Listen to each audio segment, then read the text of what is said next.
Mimi leo nakuja kuambia wanachadema mapambano yameanza upya.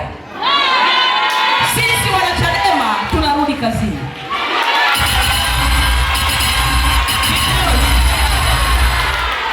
Na jana kuna watu mmenipigia simu sana.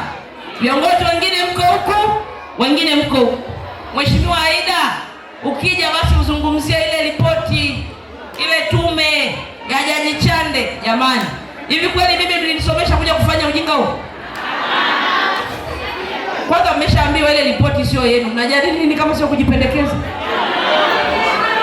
Ndio maana haijasema mambo yenu. Imesema mambo anayotaka aliyeiunda. Mmesikia pale imezungumza kwamba Chadema walikosewa? Mmesikia pale inazungumza kwamba Chadema walikosa haki yao ya msingi kushiriki uchaguzi? Sio yenu, haiwahusu. Usifikiri kujadili mambo ya kijinga ambayo yana msingi. Siwezi kujadili mimi ripoti ya Jaji Chande. Na ameshasema mimi ndo niliunda, ni yangu. Haya. Sisi hatujadili.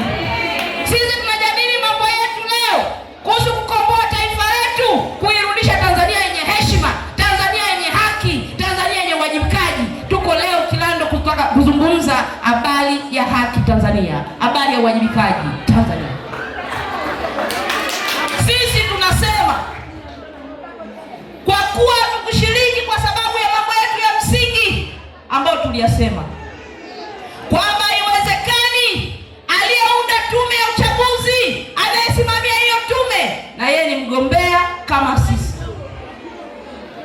Samia aliunda tume ya uchaguzi ambayo katiba inampa hiyo haki. Alafu Samia ni mgombea, aliyemteua asimamie uchaguzi ndio huyo ambaye aliteuliwa na mgombea. Yaani kwa lugha nyepesi ni hivi, anayezungumza makamu wetu mwenyekiti kila siku. Wanacheza Simba na Yanga Jumatatu tarehe 3. Simba na Yanga. Alafu refali wa hiyo mechi awe Alikamwe.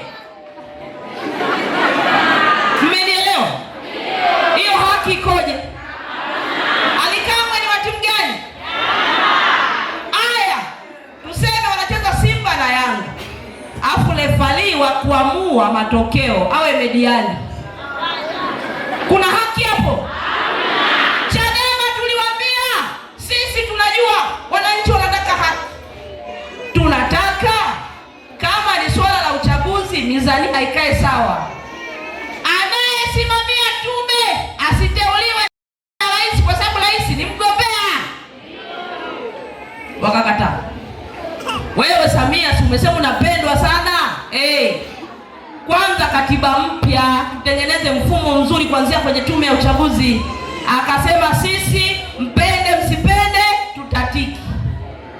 Na sisi tukasema bila mabadiliko hakuna nini? Hatuko tayari kupeleka ng'ombe machinjioni. Ndio tuliwaambia. Leo yamewafika shingoni, wanasema unajua ile kauli ya no reform no election na ile kauli ya tutatiki. Kwani mngesema nyinyi kwamba na sisi hatuingii, nini kingetokea? Kwa nini msiseme nyinyi mliolazimisha kwenda mlipelekea aliyotokea? Kwa nini mwanza kufikiria watu wengine? Chadema tunasema kwenye mambo yaliyotokea tarehe 29 tunahitaji uwajibikaji, tunahitaji haki.